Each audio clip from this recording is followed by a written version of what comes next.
Бүгін 26 октябрдан тарта Бишкек шаарына жылуулук бериле баштады. Ушундан улам Бишкек жылуулук электр борбору журналисттер үчүн пресс-тур уюштурду.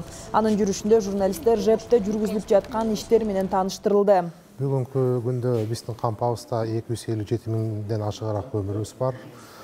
Быйылкы ушул күз мезгилине болсо биз өкмөттүн токтому боюнча бардык келишимдин баары түзүлгөн.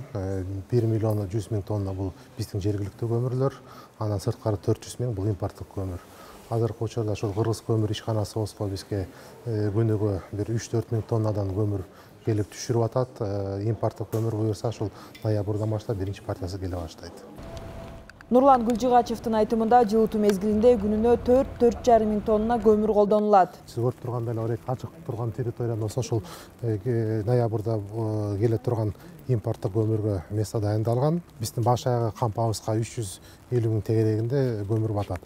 Азыркы турган көмүрүбүз негизи бул как буфер сыяктуу болуп саналат. Анткени көмүр болсо поставкасы ушул октябрдан баштап марттын айына чейин келет бизгечи.